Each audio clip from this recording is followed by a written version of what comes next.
Final video, what we're going to do is we're going to look at the animation curve editor. So what we're going to do is we're going to go to Windows, Animation Editor, Graph Editor. So basically any object that you create or key, you'll notice within the Graph Editor each curve will be represented by, each animation point is represented by an animation point within the curve editor as well. So you've got these little red lines that denote where you've keyed any attributes, but how you kind of visualize these is through the graph editor essentially. So each of these attributes that you've keyed will have its own individual graph. So you can see here, rotate Z, it's all set to 0. There is no curve associated to it, so therefore there's no animation on it. So what I'm going to do is I'm just going to delete that curve. And like I was saying before, you just want to key, when you're animating, you just want to key the attributes that you are keying. There's no animation on this. There is animation on this because you can see this nice curve. And the key thing to do is we want nice curves to kind of, the cleaner the curve, the nicer the animations will be essentially. So you know, it's really important that we'll look at these curves. We don't just sort of gloss over them. And so each point, we can edit each of these points by using the auto curve tool. If we wanted them to be more linear, we could adjust them this way, or more plateaued, we can do this. Or if you wanted to go for like a stop motion kind of effect, you could go for this where it's very linear, and there's just a very little drop off. It just keys it and then it'll switch to the next value on the next preceding keyframe. But auto seems to be a nice way of getting those curve values.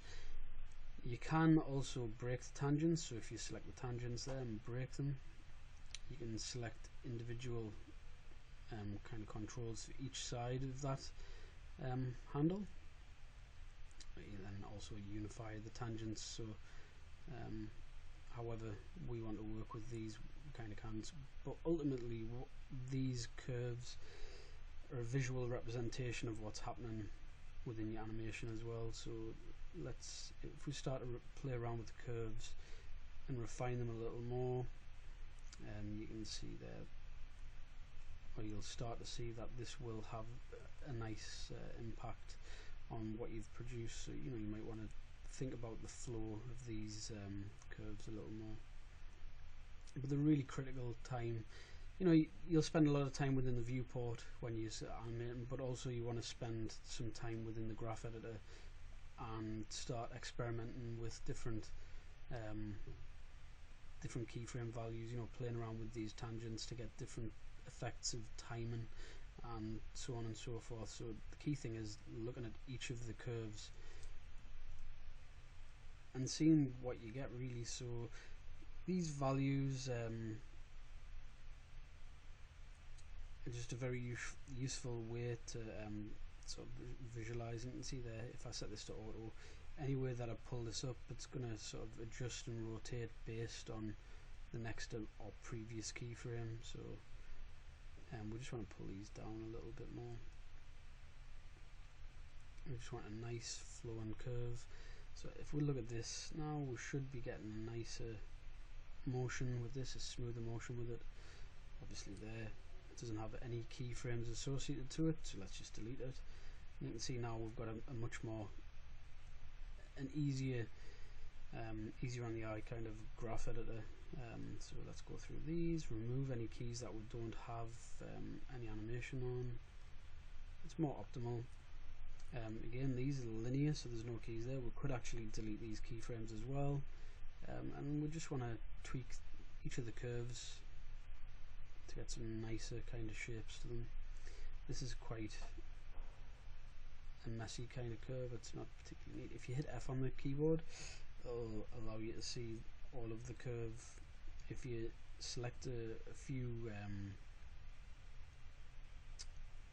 sort of little tangents and hit F, you can see you can focus on different regions, but if you select off, you can hold focus to each of those different areas.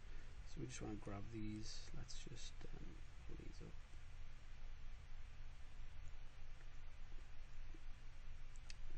So have a little experiment with these curves and see what you get. So it might be a particular look that you're trying to get with your animation, but this, you'll spend a lot of time when you're animating within the graph editor. So see there, it's nice, and you know, it's a nice smoother motion now, because this curve is a nice smooth curve that we've kind of replicated here. So spend time within the graph editor. Don't just spend all of your time within the viewport. This is where a lot of your time will be spent, just tweaking these values. You can see there how it's not as kind of knotted, it's a little more fluid, so therefore the motion within this is a little bit more fluid too. Again, just like I say, look at these keys, hit F. It's a good way to see if there's any curve data on that. There isn't any on this, so to remove it, it's pointless having it there. Again, there is curve data on this, but not towards the end. There's on this, not towards the end. There's on this. So let's just clean this up so it's a little more fluid. So basically, so these tangents kind of line up. That's kind of what we're looking to do, and you can see there straight away it's having an effect on the animation. So it's good practice to maybe move this slider over where you're editing, and then you can get a little bit of an update on where that sort of keyframe is going to be, how you're going to manipulate it, and what kind of results you're going to get from it. So slide it along, see what you're getting, have a little scrub through, see what you're getting again. So yeah, so you'll find your own way to work when you're animating. So let's have a little look at this leg.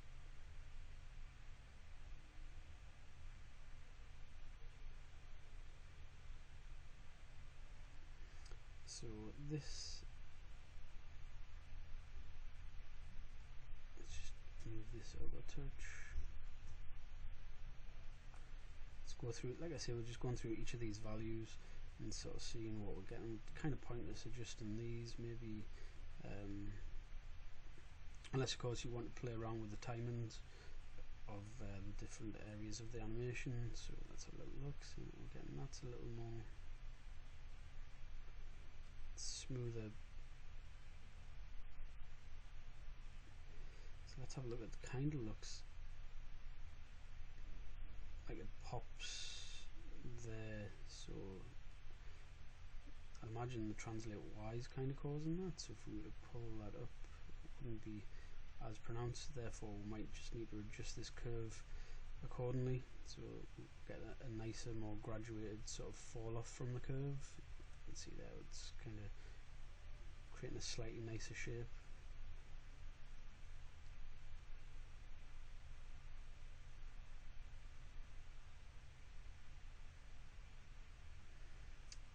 So let's just pull this up, see what we'll get.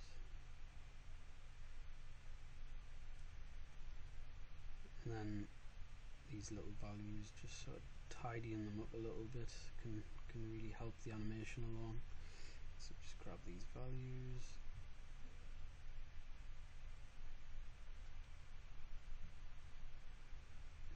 See what we're getting. Have a little tweak of one curve, see what we're getting. Oh, that's like crazy popping. So let's scrub through the timeline. It's like whoosh, popping right there. Let's have a little look.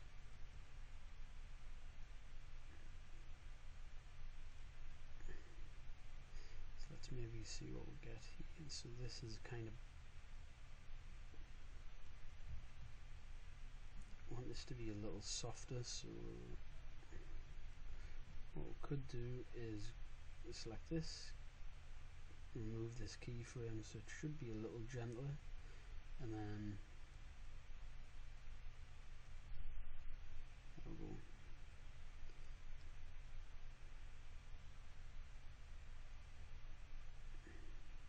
Obviously 24.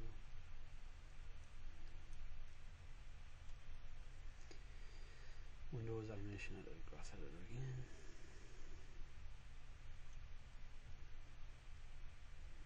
Nice. And let's just dock this down here so we can see what we're doing. Remove the, let's keep it there. Okay, have a little look, see what we're getting. So that front leg's a lot nicer, much better. So just by tweaking these curves, so maybe there's a little kind of knot that's being created there. Maybe we just sort of want to keep these nice and smooth. Let's have a little look.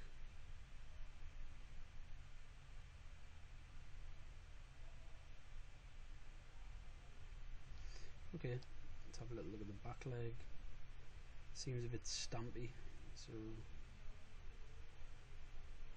again, just make sure that any of the attributes that don't have any, these keyframes are unnecessary, so let's just get rid of those. That curve's not so bad. Let's just tidy these curves up a little where we need to. If we need to, we could always just remove any of these knots within this curve here, just to sort of tidy that up a little. And again, likewise with that, if we feel like let's just leave it at that. If we feel like it's causing more unnecessary motion, or if it's kind of, have a look at that leg now. So that's a bit, even like removing those keyframes has really helped it. So let's have a look at this back leg now. Select this, let's have a little look. Remove any keyframes just to tidy the graph editor out of any unnecessary keys. And again, let's just kill off any keys that we don't need.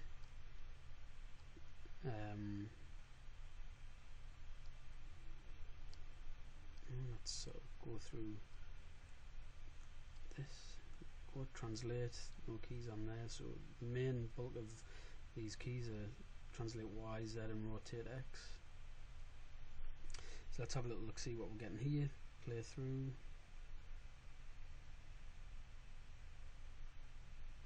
It's translate Y, it's a little bit stampy towards the end, so let's just soften this curve a little.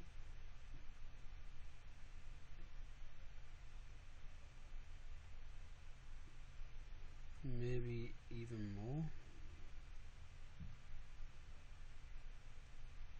And you should be able to see that it's way more gentle now.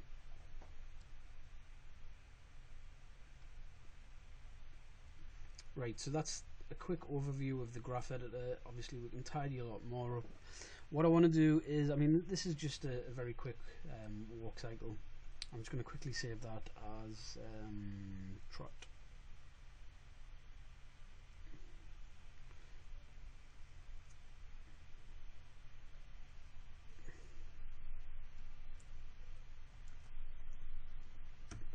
I'm going to make a few little tweaks to it here and there, but that's generally the process of going into the graph editor and cleaning up these curves. So like I say, removing any F, and it will show you any keys that are actually active. And the main thing is looking at the curves.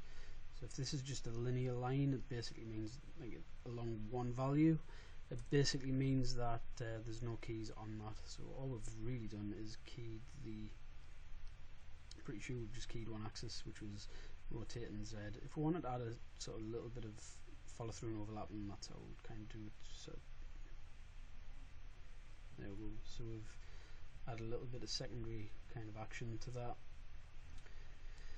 Right, okay, so if you could clean those up, and then what's really nice is we've got a little idea of how we can go about adding additional, I'll just remove that, additional attributes. So there we started looking at the foot roll, foot twist. So obviously this animation is very, we've just plotted that kind of motion. What we now need to start looking at is those secondary actions of the foot roll type effect, foot flicking as it's kind of rolling back, and that's what we'll look at in the next video. Any sort of secondary actions. Obviously she's a bit open mouthed. Let's just kind of close this. And yeah, just adding any other little areas, so maybe adding additional keyframes to the hair, just to really make it look like it's kind of dragging around. We could very quickly just sort of do this. Let's just rotate these values here, so we'll get this sort of secondary action.